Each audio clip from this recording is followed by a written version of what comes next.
श्री राम की सुग्रीव से मैत्री तथा वाली वध की प्रतिज्ञा। श्री राम और लक्ष्मण को ऋषिमुख पर्वत पर सुग्रीव के वास स्थान में बिठाकर हनुमान जी वहां से मलय पर्वत पर गए, जो ऋषिमुख का ही एक शिखर है। और वहां वानरराज सुग्रीव को उन दोनों रघुवंशी वीरों का परिचय देते हुए इस प्रकार बोले।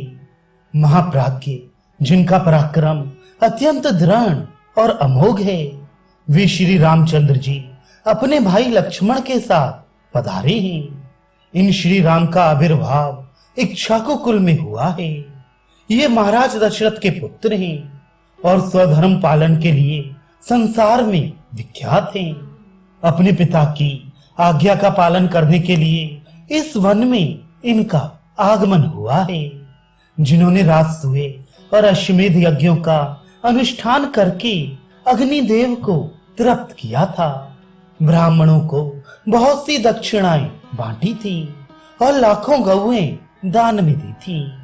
जिन्होंने सत्य भाषण पूर्वक तप के द्वारा वसुधा का पालन किया था, उन्हीं महाराज दशरथ के पुत्र ये श्री राम पिता द्वारा अपनी पत्नी कैकेयी के लिए दिए हुए वर का पालन करने के निमित्त इस वन में आए हैं। महात्मा श्री राम मुनियों की भांति नियम का पालन करते हुए दंडकारण्य में निवास करते थे। एक दिन रावण ने आकर सूने आश्रम से इनकी पत्नी सीता का अपहरण कर लिया। उन्हीं की खोज में आपसे सहायता लेने के लिए ये आपकी शरण में आए हैं। ये दोनों भाई श्री राम और लक्ष्मण आपसे मित्रता करना चाहते हैं। आप चलकर इन्हें अपनाएं और इनका यथोचित सत्कार करें, क्योंकि ये दोनों ही वीर हम लोगों के लिए परम पूजनीय हैं।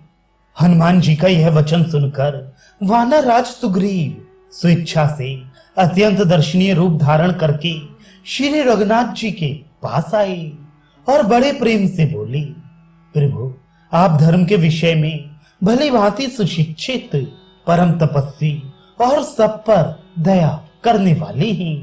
पवन कुमार हनुमान जी ने मुझसे आपके यथार्थ गुणों का वर्णन किया है। भगवान मैं वानर हूँ और आप नर। मेरे साथ जो आप मैत्री करना चाहते हैं, इसमें मेरा ही सत्कार है और मुझे ही उत्तम लाभ प्राप्त हो रहा है। यदि मेरी मैत्री आपको पसंद हो तो मेरा यह हाथ फैला हुआ है, आप इसे अपने हाथ में ले लें और परस्पर मैत्री का अटूट संबंध बना रहे, इसके लिए स्थिर मर्यादा बांध दें। सुग्रीव का ये सुंदर वचन सुनकर भगवान श्री राम का चित्त प्रसन्न हो गया। उन्होंने अपने हाथ से उनका हाथ पकड़कर दबाया और सौहार्द का आश्रय ले बड़े हर्ष के साथ शोक पीड़ित सुग्रीव को छाती से लगा लिया। श्री राम सुग्रीव की मैत्री के समय शत्रु दमन हनुमान जी ने भिक्षु रूप को त्याग कर अपना स्वाभाविक रूप धारण कर लिया और दो लकड़ियों को रगड़कर आग पैदा की। तत्पश्चात उस अग्नि को प्रज्वलित करके उन्होंने फूलों द्वारा अग्निदेव का साधन पूजन किया। फिर एकाग्र चित्त हो श्री राम और सुग्रीव के बीच में साक्षी के रूप में उस अग्नि को प्रसन्नता पूर्वक स्थापित कर दिया। इसके बाद सुग्रीव और श्री रामचंद्र जी ने उस प्रज्वलित अग्नि की प्रदक्षिणा की और दोनों एक दूसरे के मित्र बन गए।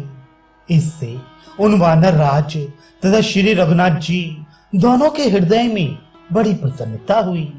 वे एक दूसरे की ओर देखते हुए तृप्त नहीं होते थे। उस समय सुग्रीव ने श्री रामचंद्र जी से प्रसन्नता पूर्वक कहा, आप मेरे प्रिय मित्र हैं।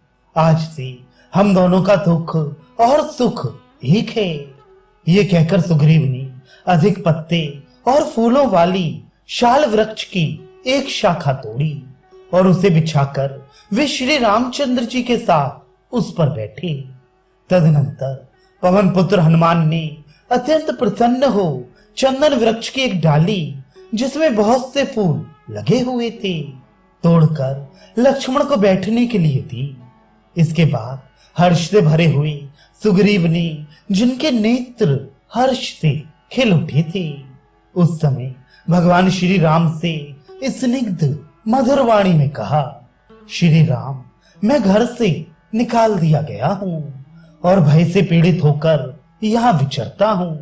मेरी पत्नी भी मुझसे छीन ली गई।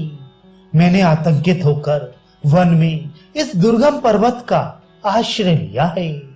रघुनंदन, मेरे बड़े भाई वाली ने मुझे घर से निकालकर मेरे साथ वैर बांध लिया। उसी के त्रास और भय से उद्भ्रांत चित्त होकर मैं इस वन में निवास करता हूँ। महाभाग वाली के भय से पीड़ित हुए मुझ सेवक को आप अभय दान दीजिए। काकुत्स, आपको ऐसा करना चाहिए जिससे मेरे लिए किसी प्रकार का भय न रह जाए।